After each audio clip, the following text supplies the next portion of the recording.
জুলুম মানে হচ্ছে বৈষম্য। বৈষম্যের স্থান ইসলামে নাই, অবিচারের স্থান ইসলামে নাই, জুলুমের স্থান ইসলামে নাই। আল্লাহ তাআলা বলেন যে আমি জুলুমকে নিজের জন্য হারাম করেছি এবং তোমাদের জন্য হারাম করেছি। বিশ্বনবী ফরমান, আল্লাহ তাআলা বলেন হাদিসে কুদসিতে, ইয়া ইবাদি ইন্নী হারামতু যুলমা আলা নাফসি ওয়া জাআলতুহু বাইনাকুম মুহাররামান ফালা তাযালামু। আমার গোলামেরা শোনো, নিশ্চয় আমি আল্লাহ তাআলা জুলুমকে আমি আমার উপরে হারাম করেছি, অনুরূপভাবে জুলুম করাকে তোমাদের উপরেও হারাম করেছি। ফলে ফালা তাযালামু, তোমরা একে অপরের সাথে জুলুম করো না। নির্দেশনাটা কার? খবরদার, জুলুমের সাথে আমাদের কোনো সম্পর্ক, জুলুমের সাথে ইসলামের কোনো সম্পর্ক নাই। আল্লাহ তাআলা জালিমদের জন্য কঠিন শাস্তি প্রস্তুত করে রেখেছেন। যারা এই আদলকে ভুলুণ্ঠিত করে জুলুমের রাস্তায় হাঁটতে চায়, তাদের প্রাপ্য কিয়ামতের ময়দানে বুঝিয়ে দিবে কে? আল্লাহ তাআলা তাদের প্রাপ্যকে বুঝিয়ে দিবেন। এজন্য বিশ্বনবী বলে, খবরদার, তোমরা ইনসাফ করবে, আদল করবে, জুলুম করবে না। আয-যুলমু যুলুমাতুন ইয়াউমাল কিয়ামা, জুলুম কিয়ামতের দিন অন্ধকার হয়ে জালিমের ঘাড়ে চেপে বসবে। আবার বিশ্বনবী বলতেন, ইত্তাকি দাওয়াতাল মাজলুম, খবরদার, তোমরা মজলুমের কান্নাকে ভয় করো। ফাইন্নাহু লাইসা বাইনাহু ওয়া বাইনাল্লাহি হিজাব, কেননা মজলুমের কান্নার মাঝে আর আল্লাহর আরশের মাঝে কোনো পর্দা থাকে না। বিশ্বাস হয়? এই কথা বিশ্বাস হয়? এর জলজন্ত প্রমাণ তো আমরা নিজেরাই দেখলাম। হ্যাঁ, মজলুমের কান্না ফুলে ফেপে মহিরুহ হয়ে পাহাড়ের মতো হয়ে বিস্ফোরিত হয়ে জালিমের মসনদকে ছারখাড় করে দিয়েছে। এর প্রমাণ তো আমরা নিজেরাই তো দেখলাম। জালিমের পরিণতি কি হয় আমরা জীবদ্দশাই তো দেখলাম। এমনও কোন জুলুম নাই যে হয় নাই, ঠিক কিনা বলেন? আহারে জুলুম, আহারে জুলুম।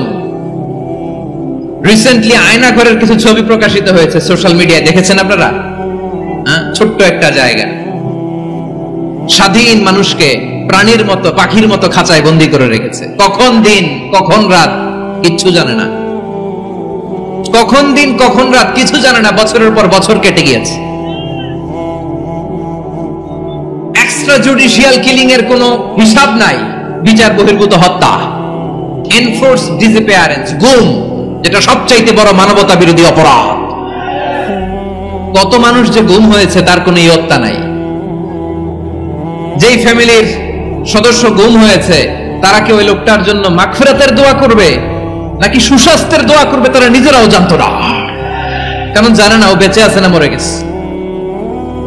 আহা, বিডিআর নওজোয়ানদের যারা ছাড়া পেল দেখলাম, বিনা অপরাধে, কোনো অন্যায় ছাড়া, অপরাধ ছাড়া তাদের জীবন থেকে, তাদের তারুণ্যের, তাদের যৌবনের 15 বছর 16 বছর 17 বছর নাই, 6 মাস বয়সের ছোট বাচ্চাকে রেখে জেলে গেছে।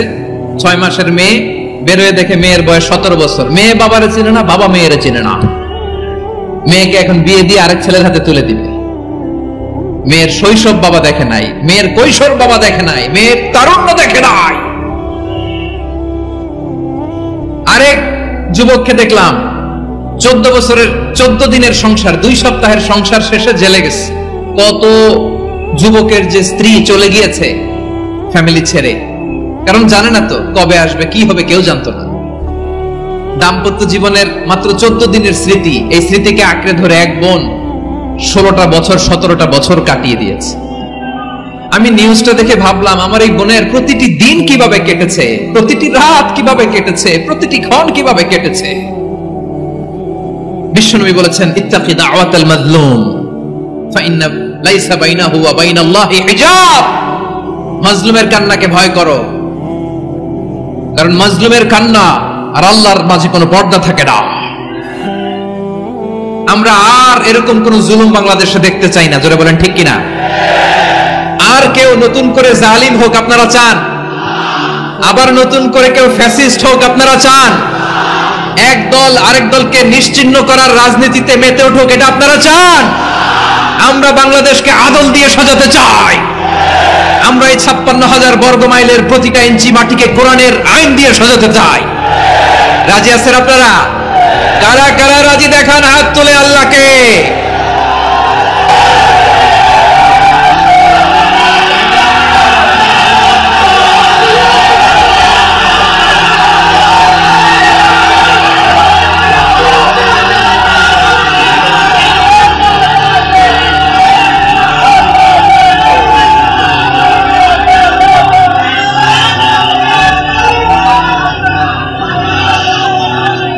আসুন আমার প্রিয় বীর চট্টলার তৌহিদি মুসলমান, আমরা আর নতুন করে কেউ জালিম হোক এটা চাই না, নতুন করে আবার কেউ ফ্যাসিস্ট হোক আমরা চাই না, এক দল আরেক দলকে নিশ্চিহ্ন করার রাজনীতি করুক আমরা চাই না। আমরা সুশাসনের বাংলাদেশ চাই, আমরা মানবিক বাংলাদেশ চাই, আমরা একটা সমৃদ্ধ বাংলাদেশ চাই, আমরা বিশ্বের বুকে সম্মান নিয়ে মাথা উঁচু করে দাঁড়াতে চাই, ঠিক কিনা বলেন? আল্লাহ বললেন এটা যদি তোমরা চাও, একটা সমৃদ্ধ সমাজ যদি বিনির্মাণ করতে চাও, মানবিক সমাজ যদি বিনির্মাণ করতে চাও, আমি তোমাদেরকে সেজন্য প্রথমে আদালতের নির্দেশ দিলাম। ইন্নাল্লাহা ইয়া'মুরু বিল আদল, নিশ্চয় আল্লাহ তাআলা তোমাদেরকে ন্যায় বিচার সুশাসন এটার আদেশ দেন। সুবহানাল্লাহ। আদাল, ন্যায় বিচারের আদেশ আল্লাহ তাআলা কোরআনের বিভিন্ন আয়াতে দিয়েছেন। আল্লাহ তাআলা বলছেন ইন্নাল্লাহা يأمركم أن تؤدوا الأمانات إلى أهلها وإذا حكمتم بين الناس أن تحكموا بالعدل إن الله نعم ما يعظكم به إن الله كان سميعا بصيرا। الله تعالى বললেন, আল্লাহ আদেশ দিচ্ছেন যে ব্যক্তি আমানতের হকদার তার হাতে তোমরা আমানত পৌঁছে দাও, আর যখন তোমরা বিচার কার্য করবে, বিচার ফয়সালা করবে, আদালতের সাথে করো। সুবহানাল্লাহ বলেন। ওয়াইদা হাকামতুম বাইনান নাসি আন তাহকুমু বিল আদল, আদালতের সাথে করবা।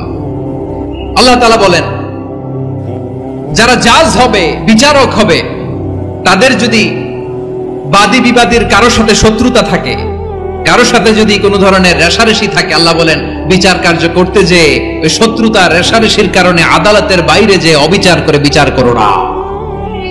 ওয়ালা ইয়াজরিমান্নাকুম শানাআনু কওমিন আলা আল্লা তা'দিলু ই'দিলু হুয়া আকরাবু লিত্তাকওয়া ওয়াত্তাকুল্লাহা ইন্নাল্লাহা খাবীরুম বিমা তা'মালুন। খবরদার কোন জাতির প্রতি, কোন গোষ্ঠীর প্রতি, কোন গোত্রের প্রতি আক্রোশ যেন তোমাদেরকে ন্যায় বিচার থেকে দূরে সরিয়ে না দেয়, বরং আমি আল্লাহর আদেশ হলো ই'দিলু, তোমরা আদল করো, ন্যায় বিচার করো, সুবিচার করো, সুশাসন প্রতিষ্ঠা করো। ওয়া আকরাবু লিত্তাকওয়া, এটাই তাকওয়ার সবচেয়ে কাছাকাছি। সুবহানাল্লাহ বলেন। কোরআনের বিভিন্ন আয়াতে আল্লাহ তাআলা স্পেসিফিকলি ধরে ধরে বিচার করার সময় আমরা যেন আদাল করি সেটা বলেছেন। কোরআনের কোন কোন জায়গায় আল্লাহ তাআলা এই আল আদল শব্দটা ব্যবহার করেছেন। আবার একই জিনিস ইনসাফ, সুবিচার, সুশাসন, ন্যায় বিচার, ন্যায়পরায়ণতা বুঝাতে আল্লাহ তাআলা কখনো কখনো আল কিসত শব্দটা ব্যবহার করেছেন। আওয়াজ করে সবাই বলুন আল কিসত। প্রিয় ভাইরা, সবাই আওয়াজ করে আমার সাথে সাথে বলুন আল কিসত। আল্লাহ তাআলা বলেন ওয়া ইন হাকামতা ফাহকুম বাইনাহুম বিল কিসতি ইন্নাল্লাহা ইউহিব্বুল মুকসিতিন। যখন তুমি বিচার করবে, বিশ্বনবীকে উদ্দেশ্য করে অ্যাড্রেস করে বললেন, নবী হে, ইহুদিরা কোনো বিষয়ে মীমাংসার জন্য যদি আপনার দরবারে আসে, যদি বিচার করতে হয়, খবরদার অবিচার করবেন না। ফয়সালা যেটা করবেন কিসতের সাথে করবেন, ন্যায় পরায়ণতার সাথে করবেন, কারণ ইন্নাল্লাহা ইউহিব্বুল মুকসিতিন, নিশ্চয় আল্লাহ রাব্বুল ইজ্জাত ন্যায় পরায়ণশীলদেরকে বড্ড ভালোবাসেন। সুবহানাল্লাহ বলেন। ন্যায় পরায়ণ লোকদেরকে আল্লাহ তাআলা বড্ড